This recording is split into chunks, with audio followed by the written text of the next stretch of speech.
चलो कुछ फॉर्मूला लिखेंगे। पहले कुछ हिंदी शब्द पहले क्लियर करो तो, वर्ड मीनिंग सब क्लियर करो तो। जैसे क्या है कि मूलधन होता है सबसे पहले क्या होता है ना, मूलधन। मूलधन माने कि प्रिंसिपल।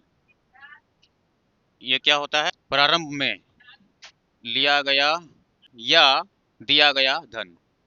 शुरू में जो भी पैसा या तो किसी से हम लेते हैं या तो हम किसी को देते हैं, उस पैसा को कहेंगे मूलधन। मूलधन को शॉर्ट में क्या लिखेंगे, पी। तो प्रिंसिपल है तो समझ लेना कि पी होगा शॉर्ट में। उसके बाद मिश्र धन। मिश्र धन इसको कहेंगे अमाउंट। कुल धन। कुल धन जो लौटाया जाता है, या दूसरा क्या कह सकते हैं, मूलधन प्लस ब्याज। मूलधन प्लस ब्याज भी कह सकते हो, जो पैसा लिए थे और एक्स्ट्रा जो बढ़ा उसको मिला करके। उसके बाद ब्याज, इसको इंग्लिश में बोलेंगे इंटरेस्ट। ब्याज को इंग्लिश में बोलेंगे इंटरेस्ट, लेकिन यहाँ पर चक्रवृद्धि ब्याज लिख दो, ज्यादा अच्छा रहेगा। मैं थोड़ा सा मिटा के दोबारा कर लेता हूँ, कंपाउंड इंटरेस्ट।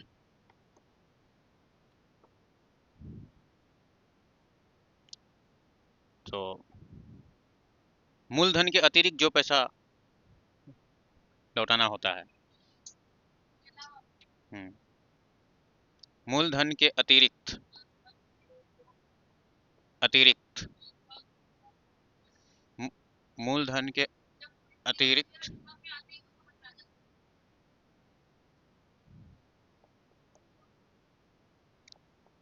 लौटाया गया राशि। मूलधन के अतिरिक्त लौटाया गया राशि। दर, दर को इंग्लिश में बोलेंगे रेट। जिस गति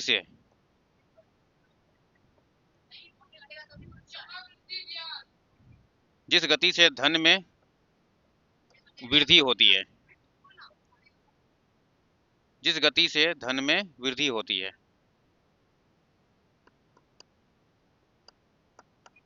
जिस गति से धन में वृद्धि होती है, बढ़ोतरी होती है, बढ़ोतरी।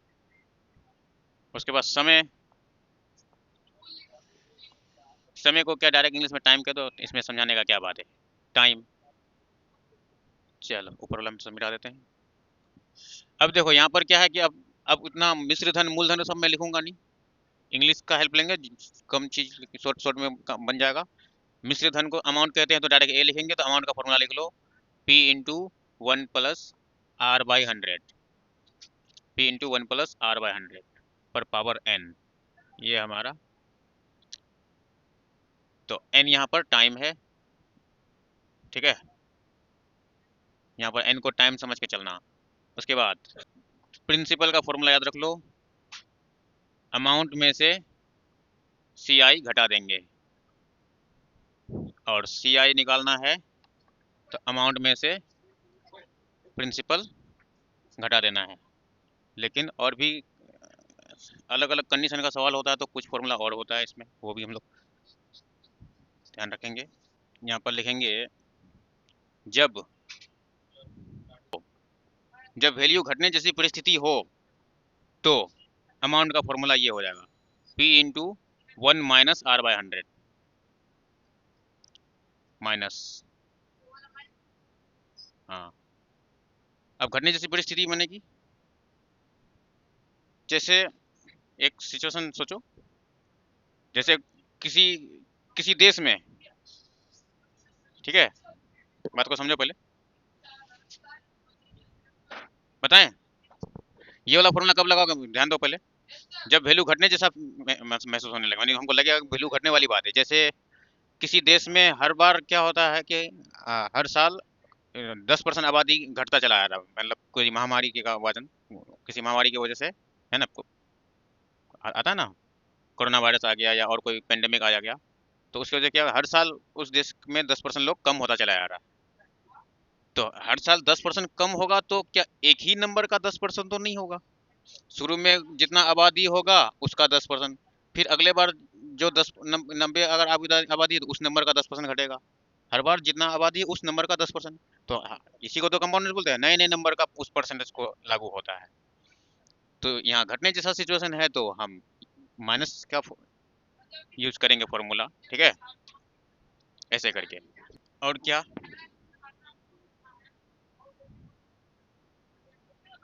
लिखेंगे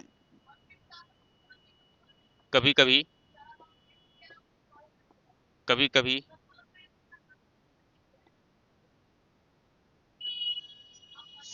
समय और समय और दर, समय और दर में बदलाव करके क्वेश्चन सोल्व करना होता है। बदलाव करके, बदलाव करके क्वेश्चन सोल्व करने होते हैं। लेकिन वो कब, तो एक टेबल बना लो। ब्याज संयोजित हो, ब्याज संयोजित हो, समय यानी कि टाइम, यहाँ पर दर यानी कि आर, 6 माही, तिमाही, 6 माही और तिमाही करके अगर रहेगा ना क्वेश्चन में, यानी ब्याज 6 माही संयोजित होना, ब्याज तिमाही संयोजित हो, तो समय और दर को हम लोग क्वेश्चन का बदल देंगे, जो लिखा रहेगा उसको यूज नहीं करेंगे। समय को अगर 6 माही है तो 6 माही मानने के आधा साल, अर्धवर्षीय भी कभी कभी लिखा मिल सकता है, तो 6 माही से समझ लो। तो टाइम को क्या करना, डबल कर देना, टाइम को 2 से मल्टीप्लाई कर देना, जो भी क्वेश्चन में टाइम बोल के रखेगा उसको डबल कर देना है, और इसको 2 से डिवाइड कर देना है, दर को, जो दर होगा उसको 2 से डिवाइड कर देना है। और अगर तिमाही होगा, तिमाही होगा तो 4 से मल्टीप्लाई और दर 4 से डिवाइड कर देना होता है। अब इसे 2 और 4 कभी हम भूल जाए तो कैसे ध्यान करेंगे। अब 6 माही होगा तो हम पूरे साल में देखेंगे वो 6 महीना कई बार है, उस साल में 6 महीना कई बार मौजूद है, तो इसलिए 2। अब 3 महीना कई बार मौजूद है, टोटल 12 महीना होता है, तो 4 बार, 3 महीना करके 4 बार एक साल में दिखेगा ना हमें, इसलिए 4 से गुना और भाग करना होता है। कभी कभी क्या होता है कि ये जो रेट है ना, रेट, दर, 10% करके, जैसे हम बोले थे अभी क्वेश्चन सोल्व किए थे, तो अलग अलग साल का अलग अलग परसेंटेज कभी कभी सिस्टम बना देता है कि पहला साल का 10% के हिसाब से चलेगा, अगले साल वाले का 20%, अगले साल का 30%, फिर उसके बाद 40%, है ना। हाँ नहीं, फॉर्मूला में अगर उसको लेंगे तो कैसे लेंगे, है ना। तो लिखेंगे कि जब, जब अलग अलग, है ना, जब अलग अलग, अलग अलग वर्ष के लिए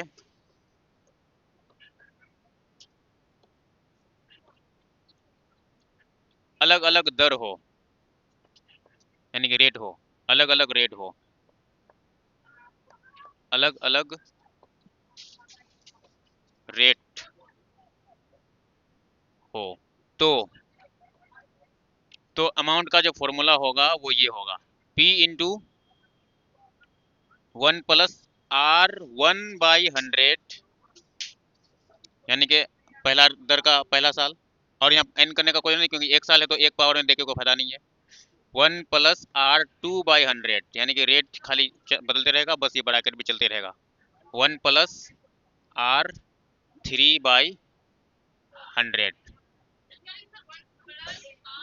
R 1/100, R 2, यानी पहला साल का पहला रेट, दूसरा रेट, तीसरा रेट, जितने साल तक चलेगा ये चलते रहेगा, जितने जितने साल तक क्वेश्चन में दिया रहेगा। 3 साल के लिए होगा तो R 3 आगे इस तरह से आगे और भी जा सकता है, ब्रैकेट रहता रहेगा, 1 + R 3/100, R 4/100, है ना, ऐसे करके। और एक लास्ट लिख लेते हैं, जब समय फ्रैक्शन में हो, फ्रैक्शन में, फ्रैक्शन के रूप में दिया हो,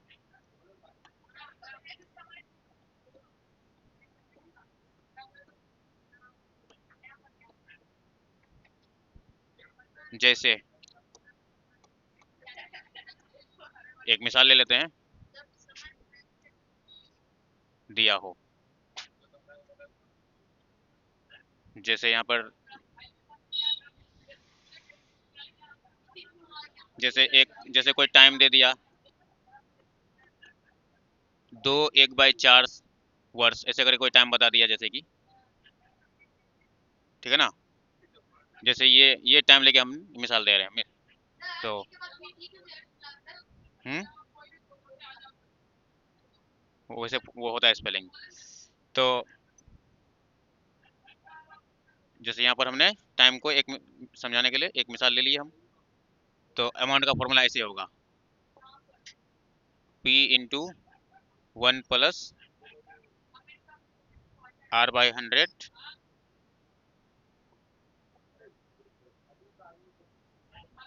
अब देखो यहाँ पर ध्यान देने वाली बात है, टाइम जब भी फ्रैक्शन में रहे तो यहाँ पूरा का पूरा यहाँ पावर में मत लगा देना, सिर्फ नॉर्मल काउंटिंग नंबर तो यहाँ पावर में रहेगा। एक बार और ब्रैकेट आकर के ये अंदर वाला चीज फिर आएगा, R/100, और ये जो 1/4 है ना, यहाँ गुना हो जाएगा 1/4 R के साथ, यहाँ गुना हो जाएगा अगला ब्रैकेट में फिर से रेट लेकर के, समझे। तुम लोगों को दिख नहीं रहा होगा तो मैं साफ साफ थोड़ा सा लिख देता हूँ, तो ऐसा है।